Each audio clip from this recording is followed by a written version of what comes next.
Welcome to Nugget 349 with Steve and Dana Groman. We are continuing our nuggets in the city of Columbus, Ohio. We return to COSI. COSI is part of the American Museum of Natural History. And we went there many, many years ago. Yes, we did. But I did enjoy it both times, totally differently, though. It is we have a different perspective. True. With all this time. We didn't go with children. That made a big difference. Well, it was fun. A lot. We had a lot of fun, but it was a lot of children. I think this museum is designed and geared more towards children. I get that, but it's not necessarily a good thing because it's obviously totally an evolutionary mindset. Well, last time we had a good time because we were doing a lot of the kids' hands-on displays, but this time we were doing more analysis and reading. And many of the children's displays, they're good. They actually are scientific. They're informative. They're really good. But you just have to be careful. They are politically correct and they are evolutionary. Yes. The very first display section that we went to was Energy Explorers. Now, we have total understanding that we have dominion over this earth and we're supposed to take care of it and tend it. The problem is there is a difference between being conservationists, trying to find better and smarter ways of doing things. We think that the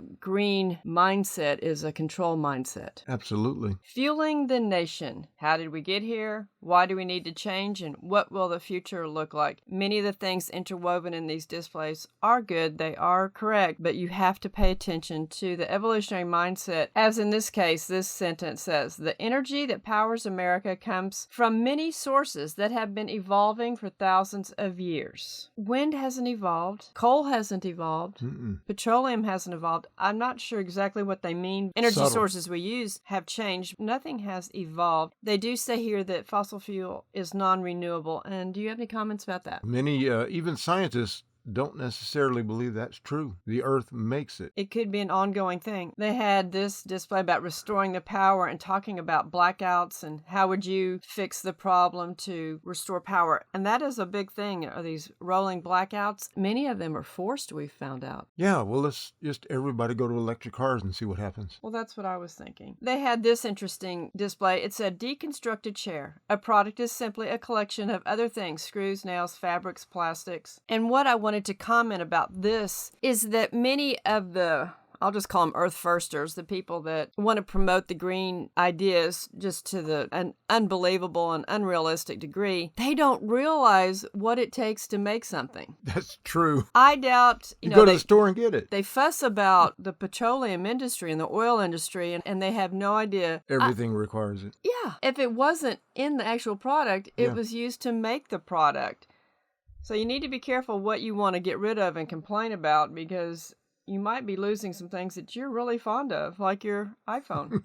They had this section on eco-fair trade and the carbon footprint on things such as a banana from Ecuador. I imagine it's carbon footprint. We should ban bananas. No, let's don't do that. It's just sort of silly. It is. But they had all kinds of things. Like you'll see back here, they had a display on jeans, and they're talking about how much energy is needed just if you buy a pair of jeans for the longevity of the jeans, how many times you have to wash it and dry it. And they were just fussing at Levi Strauss, and they made them change the labels to make their product more eco-friendly. Yeah. You know, a lot of times you could just wear something a couple of times without laundering it. That's just smart. That's conservation. There's nothing wrong with being conservative on your power usage and water usage, being smart with your prudent with your resources. May the best bulb win. Okay, don't get me wound up on these light bulbs.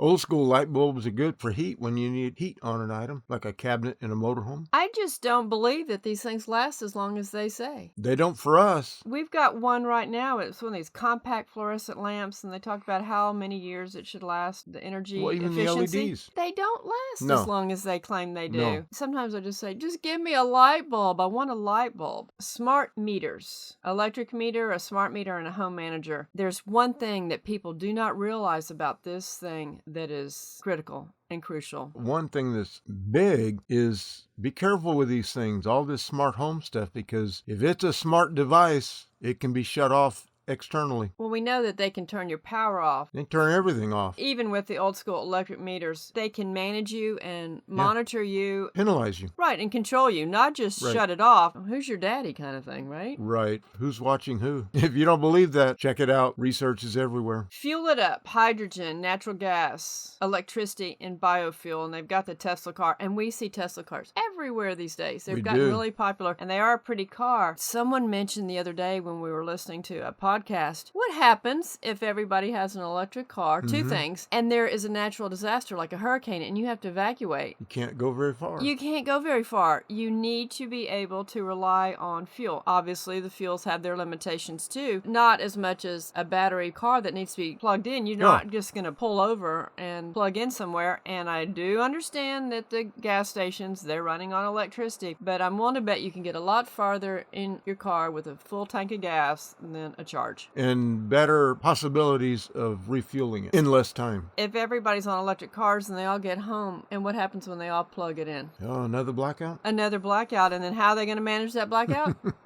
And you're not going anywhere. It's crazy. And then they're going to turn your smart meter off. Just be careful. They had this thing. It's an NPEG power. I think I want one of these though. Okay, I'm a sucker for this one. It's the world's first human-powered charger. Walk, run, or bike, and the PEG will store your energy for up to 100 days, allowing you to power up over 3,000 different handheld devices. That sounds great for a hiker and a camper. That would work for us, wouldn't it? I think that's cool. I think we should get one of those. I don't know But there how much are they cost. good devices. There are good ideas. There are good potentials. We got to be careful with how far we go. The other thing they had, artificial tree. These tree-like branches of specially engineered material act like hyperactive leaves. They draw in carbon dioxide, but at several times the rate of natural plants. The captured CO2 can be used to help grow plants in greenhouses. That's a bit crazy, isn't it? It is a bit crazy. I don't know what I think about that one yet, but it just seems like we're meddling with God's creation. God put the plants here for a reason. They did have this display, which I think it's part of conservation